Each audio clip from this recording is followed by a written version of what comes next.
आप सुन रहे हैं रेडियो तरंग 90.0 एफएम रामलाल आनंद महाविद्यालय दिल्ली विश्वविद्यालय का अपना सामुदायिक रेडियो।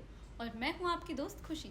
स्वागत करती हूं आप सबका सवाल सेहत का की इस special series welcome to womanhood में। और आज हम बात करेंगे मेनोपॉज के बारे में। मेनोपॉज एक ऐसी समस्या है जो हर महिला को अपने जीवन में सामना करना ही पड़ता है। यह समस्या या कह सकते हैं कि यह फेज 45 से 55 साल की उम्र के बीच में आता है। इस समय पर महिलाओं को बहुत सारी भ्रांतियां हैं, बहुत सारे प्रश्न उनके मन में उठते हैं और उन्हीं प्रश्नों के जवाब जानने आज हम यहाँ उपस्थित हैं। आज हम बात करेंगे डॉक्टर सीमा प्रकाश से, senior consultant department of obs and gynae UCMS and GTB hospital से। मैम, आपका बहुत बहुत स्वागत है। थैंक यू मैम, जैसा कि हम बात कर रहे हैं मेनोपॉज के बारे में, तो सबसे पहले आप हमारे दर्शकों और श्रोताओं को ये बताइए कि मेनोपॉज क्या है। सबसे पहले तो मैं आपको धन्यवाद करना चाहूँगी मुझे इनवाइट करने के लिए। और जहाँ तक बात है मेनोपॉज की, ये ऐसा फेज़ है लाइफ का जिसमें कि एक पर्टिकुलर एज के बाद हर औरत को इस फेज़ में जाना ही होता है। तो उसकी जो आपने अभी बात की कि उसकी एज 45 से 55 साल के बीच है, हम मेडिकल टर्म्स में इसे 49 के अराउंड एवरेज एज पे लेते हैं। और उससे पहले और बाद में कुछ प्लस माइनस 2-3 ईयर्स का हम लोग रखते हैं कि इससे पहले या उससे बहुत ज़्यादा लेट होता है तो हमें उसके बारे में सलाह लेनी पड़ती है डॉक्टर से। दूसरा ये है कि मेनोपॉज होता क्या है। मेनोपॉज बेसिकली जो फाइनल फेज़ है वो होता है जब किसी भी महिला को 1 साल तक बिना किसी कारण के मासिक धर्म जो है ना आया हो, मेंस्ट्रुएशन ना हुई हो, तो उसे हम मेनोपॉज स्टेज में मानते हैं।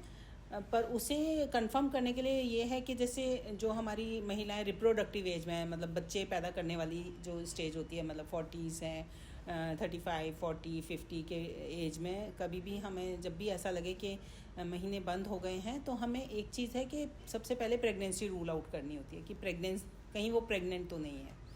तो उसके अलावा अगर हमें ऐसा लगता है कि बिना कारण के अगर ये बंद है तो हम ऐसा मान के चलते हैं कि ये मेनोपॉज ही है।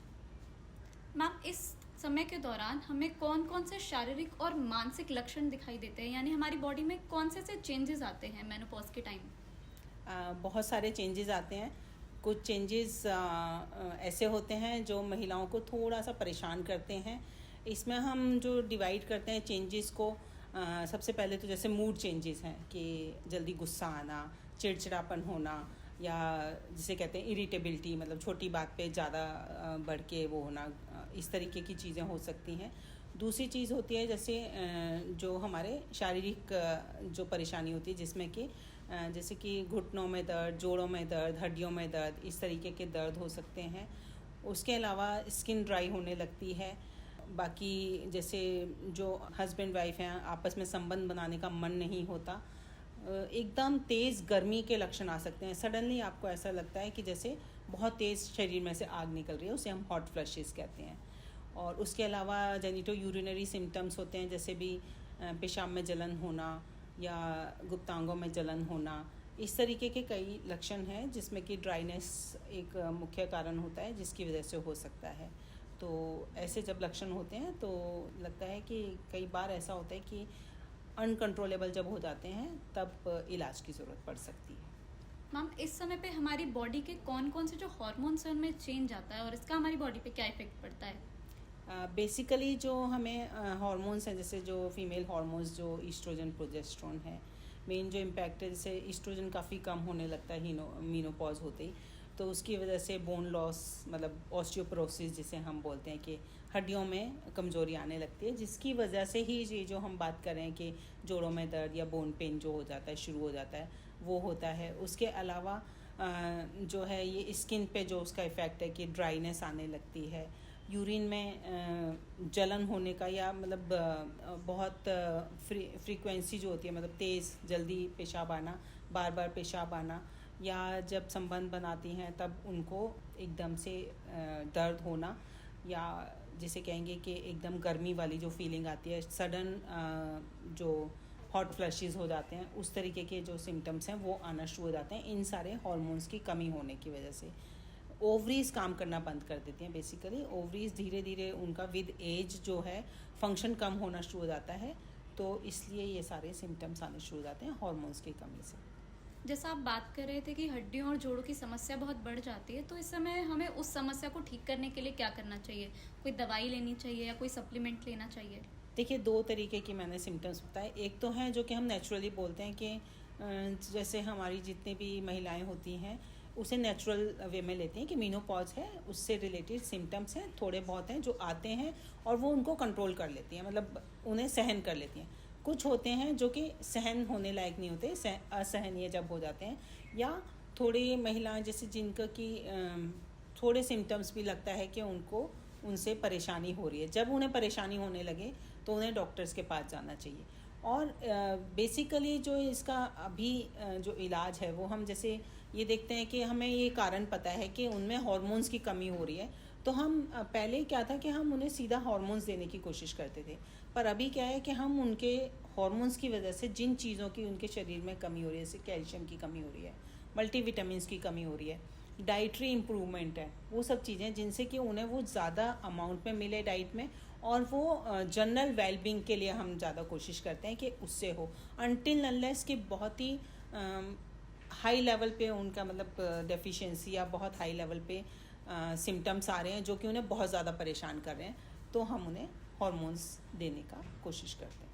मैम, कई बार देखा जाता है कि मेनोपॉज में महिलाओं का वजन बहुत बढ़ने लगता है, ये भी साइड इफेक्ट हम देखते हैं, तो क्या मेनोपॉज का ही साइड इफेक्ट है और क्या हम इसे कैसे कंट्रोल कैसे कर सकते हैं? हाँ, बेसिकली वही है कि जैसे हमने बात की कि हार्मोन्स में जो डिस्टर्बेंस हो रही है, उसमें थायराइड भी एक हार्मोन होता है जिसके कि लो जब हो जाता है वो, जिसे कि हम हाइपोथायराइडिज्म कहते हैं, उसमें वेट गेन होने की टेंडेंसी हो जाती है। As such with increasing age जो मेटाबॉलिज्म है, जिसमें कि बॉडी की पाचन और जिसे कहते हैं कि शरीर में खाना जो एब्जॉर्ब होने की जो क्षमता होती है, वो धीरे धीरे विद एज कम होने लगती है, और वो एक कारण होता है कि मोटापा बढ़ता है। दूसरा, एक टेंडेंसी हो जाती है कि एडिपोज टिश्यू जो हम फैट कहते हैं, फैट बॉडी में ज़्यादा जमा होने लगता है, उसकी वजह से जो है वेट गेन की टेंडेंसी हो जाती है।